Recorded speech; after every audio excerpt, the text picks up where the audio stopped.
Hi, fourth graders. Happy Thursday. I hope you guys are having a great day. We are going to be continuing to discuss theme again today and tomorrow.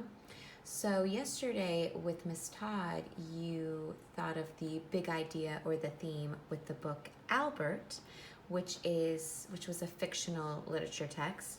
Today, we're going to be discussing theme with the book Salt in His Shoes, and it's actually kind of a memoir or a biography because it is about Michael Jordan when he was younger. So I want you to just look at the title, Salt in His Shoes, Michael Jordan in Pursuit of a Dream, and the cover, and I want you to activate your schema. So what background knowledge do you already have about Michael Jordan? And I want you to just think for a minute, what do you already know about Michael Jordan? Okay, I know that he was a probably the best basketball player to ever live. He was in the NBA and was just absolutely amazing. So, as you can see, this book the cover doesn't show Michael Jordan when he's older. You can see that he's pretty young. And what's neat about this, it's by Dolores Jordan and Rosalind M. Jordan, his mom and his sister. So they actually wrote this book, which is really neat. Before we start reading, as I said, we're going to be talking about determining the theme of a story. And Miss Todd said yesterday, finding the big idea. So we can use the characters, the setting, the plot to help explain what's happening. We can find the theme through words and illustrations. We know that illustrations are the pictures. This book has some great illustrations. That can help us infer or figure out the theme. We can determine the theme when it's not clearly stated, where we have to, like I said, make inferences. And here are some common themes that you might find in literature: the circle of life, coming to age, the power of friendship, never losing hope, never giving up. So as we are reading this today, I want you to be thinking about the theme of this story. What is the big idea? What are they trying to teach the reader? You will have an assignment in Google Classroom under classwork that goes along with this read aloud.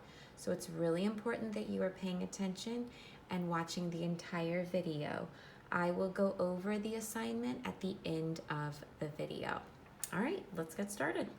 Salt in His Shoes, Michael Jordan in Pursuit of a Dream.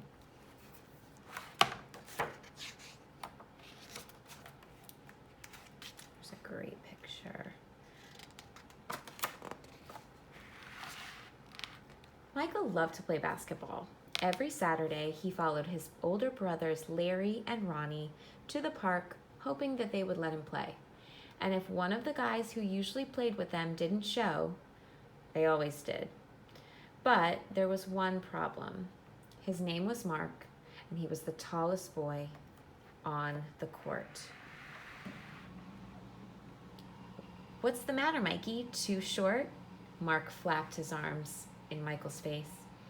"Over here," shouted Larry. But when Michael threw the ball, Mark's long arms came out of nowhere and knocked the ball away. It flew into the hands of a player on Mark's team. He made the basket, and the game was over. Just like that.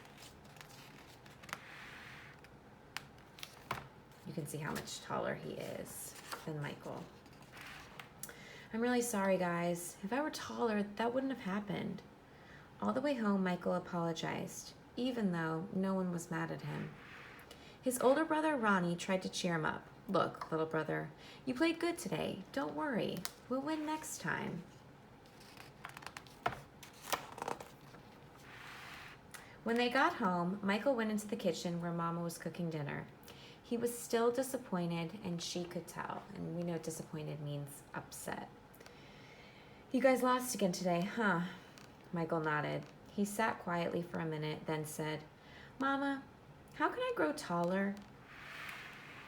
Now, Mama knew the answer to a lot of questions, but this was a tough one. She thought for a moment as she sprinkled salt and pepper on the chicken she was making for dinner. Then she smiled, looked at Michael, and said, "Salt." "Salt?" Michael looked at his mama. "Salt in your shoes. We'll put salt in your shoes and say a prayer every night. Before you know it, you'll be taller," she replied. "Salt in my shoes," Michael said quietly to himself. Surely Mama was teasing. He sat staring out the window, trying to figure out how salt was going to help him grow. He noticed the rose bushes outside in Mama's garden. They had grown high along the fence, and roses of all colors were blooming on the vines. He thought to himself, "I remember when Mama first planted these bushes." Michael's face lit up.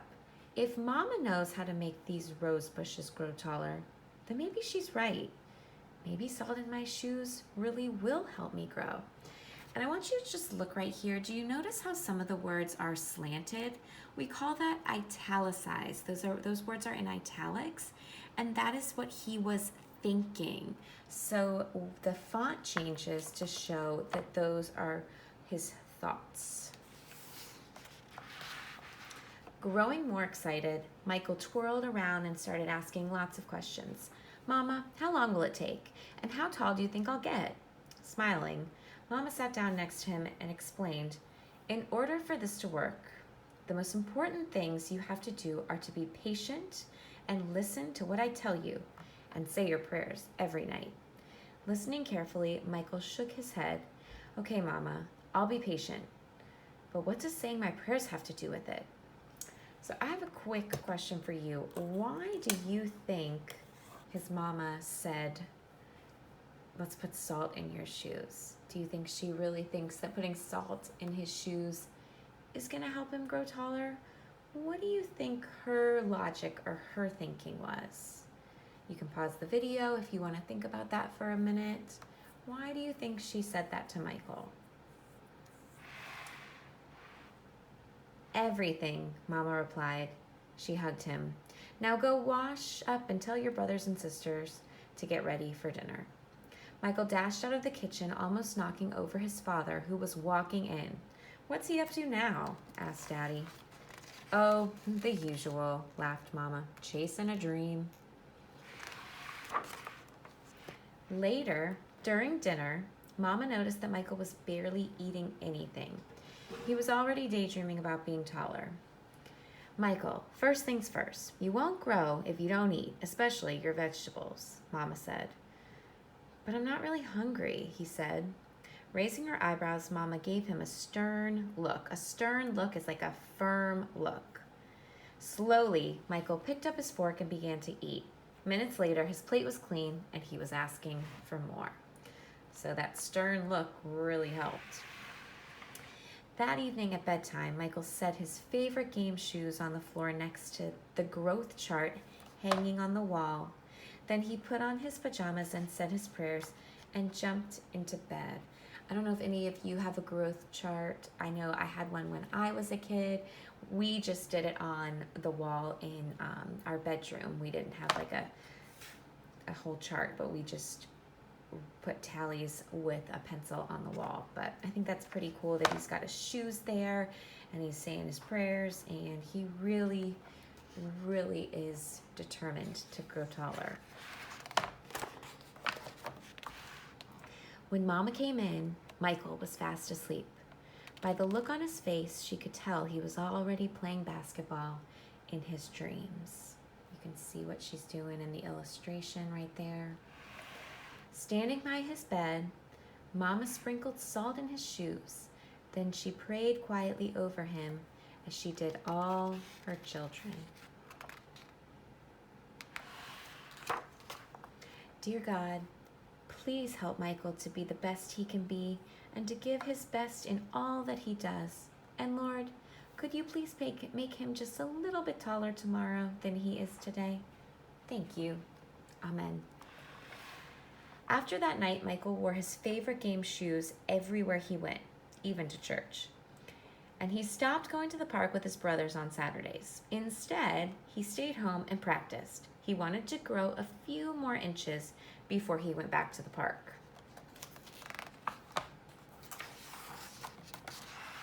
After 2 months of practicing and waiting patiently and praying, Michael stood next to the growth chart on the wall. Nothing. He hadn't grown an inch. He was disappointed, but he did not stop believing. I've just got to give it time, like Mama said, Michael thought to himself, and that's what he did. 2 more months of practicing went by and still nothing.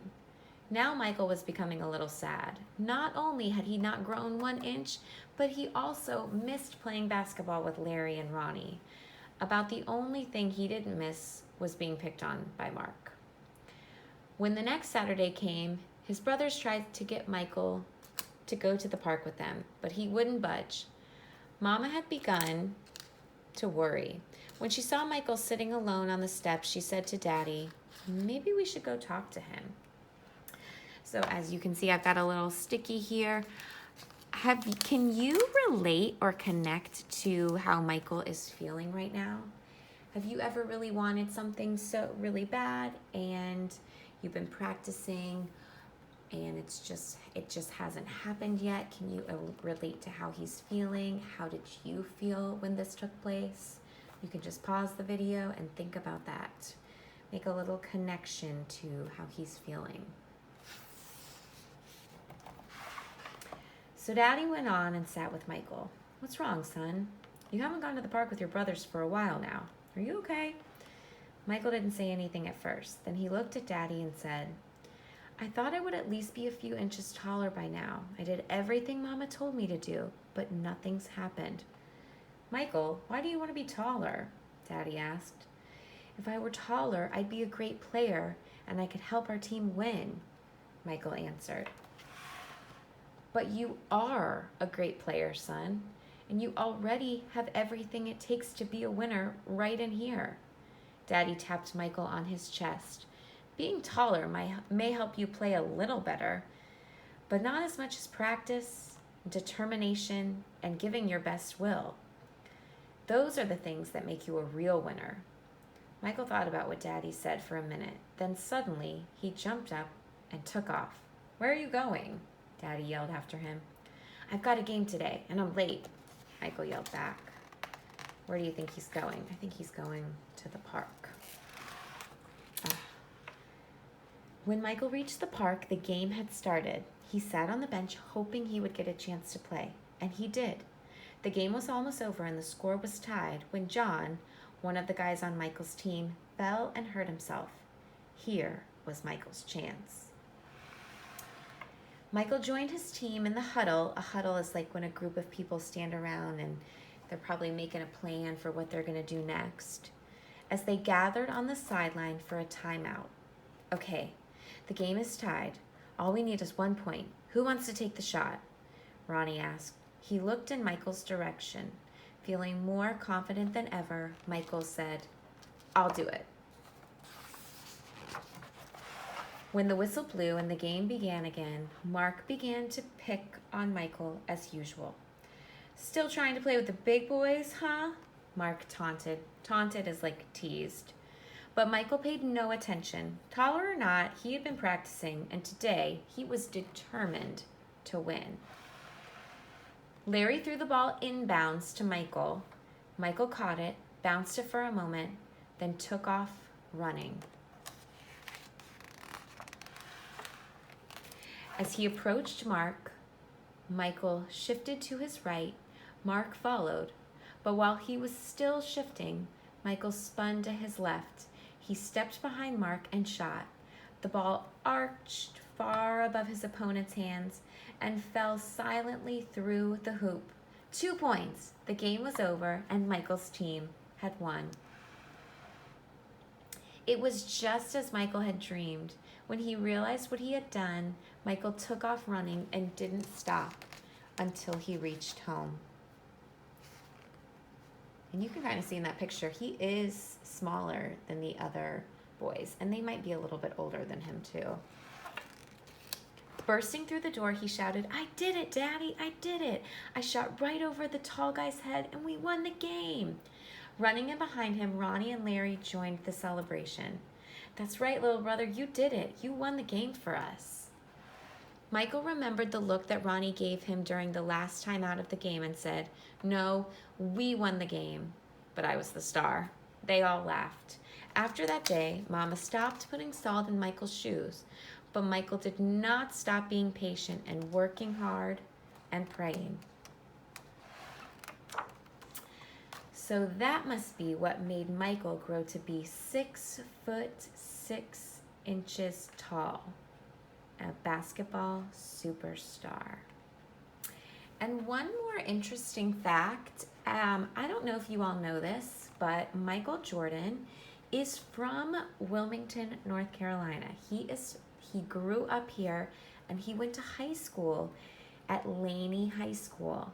And he did not make the basketball team his freshman year. I believe it was his freshman year. I'm going to have to double check on that. But he did not even make the high school basketball team his freshman year.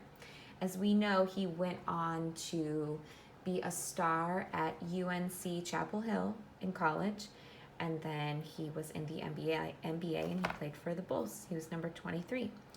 So pretty awesome that we have one of the most famous basketball players of all time from our home city of Wilmington.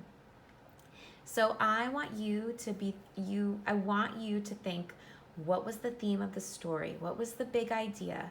What were they trying to teach us through Michael Jordan as a young kid?